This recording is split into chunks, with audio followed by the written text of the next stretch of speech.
Thanks for joining us from the Ohio AgNet Voice You Know It, the News You Trust studio, sponsored by Grain Equipment Company, where innovation meets execution. I'm Dale Menyo. Joining me is Scott LaGuire, Regional Vice President, Ag Lending for Northwest Ohio with Farm Credit Mid-America. Scott, nice to have you with us today. Let's talk about what's going on in Ohio agriculture today and what's on farmers' minds. Thanks for joining us up here in Mercer County, Dale. There's a lot going on, and apparently, there's going to be a lot of things going through farmers' mind, but we're following up a couple really favorable years from a profit perspective, really record profits in 2022, and we're going into maybe some leaner times in at least the grain sector. Nobody knows this better than our farmers and our customers, and so we don't need to remind them. We also want to pay attention to those cycles and help them think through things a little differently as we move into the next year. And so, it's important to note that every sector is a little bit different. So our grain guys are experiencing a little bit of hardship right now.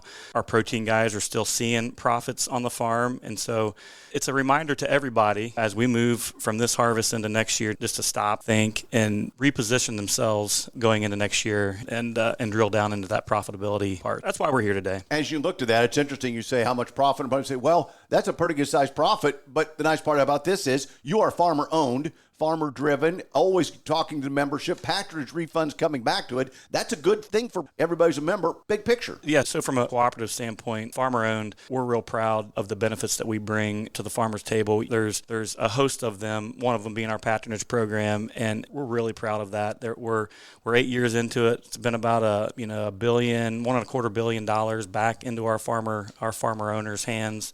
And they use that for a variety of reasons.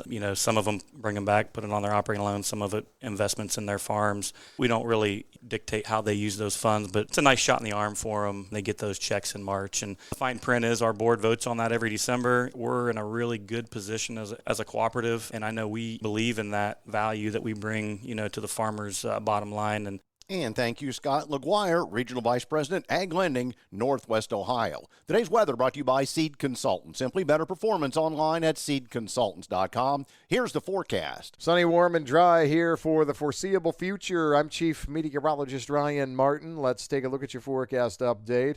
We've got a dry set of days today through Saturday. We may have to deal with a little bit of an upper level system try and pass through the Great Lakes region on Sunday. Still have to leave the door open for a little bit of that moisture to try and get down into parts of Ohio, particularly northeast and eastern parts of the state. 1/4 to 1/2 an inch is probably all we're looking at right now. And then behind that, we are dry again for Monday through next Sunday pretty easily. I'm Chief Meteorologist Ryan Martin. And thanks, Ryan. Back with more after this. In any year, your best harvest is only a few upgrades away. Seed Consultants exclusively serves the Eastern Corn Belt, combining our deep knowledge of local conditions with high-performing products fit for your acres. Most importantly, our customized services put our products and your business in a position to succeed. We help you start with better to grow your best. Visit seedconsultants.com to learn why our products and services are simply better. Time now for the midday market analysis provided by Lice Mercantile and sponsored by Brandt, helping growers take control for over 70 years. I'm Ryan Metzger with Lice Mercantile, providing your weekly export data update. This morning, the USDA released their export sales data for week ending September 26th. Announced new sales for corn was set at 1.684 million metric tons. On soybeans, we have new sales of 1.444 million metric tons, and on wheat, we have new sales at 444,000 metric tons.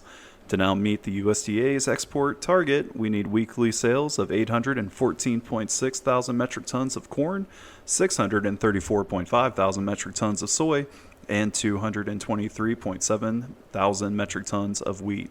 Please visit our website at licemercantile.com to learn more about our grain marketing program and crop insurance services. And thanks, Ryan. Today's market's brought to you by Seed Consultants. Simply better performance online at seedconsultants.com. In the markets, primarily lower. December corn down 2 3/4 at 429 3/4. March 447.5 down 2.5. In May 456.5 down 2 1/4. November soybeans 1048.5 off 7.5.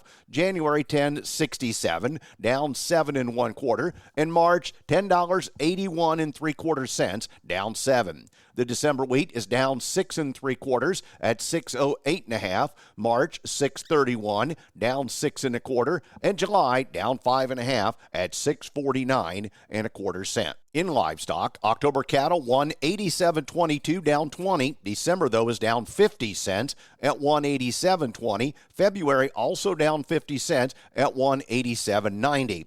The October lean hogs are 83.97 down 70. December down 97 at $75.77. November feeder cattle down 75 cents at $247.50. And let's go with January, down 7 cents at $242 even. At midday, November Class 3 milk is $22.11, trading down 20 cents. Don't forget more information on Farm Credit Mid-America at fcma.com. Check it out there. Check out our website for the latest videos from previous days and latest news stories. Thanks for joining us. I'm Dale Minyo. This is the Ohio AgNet.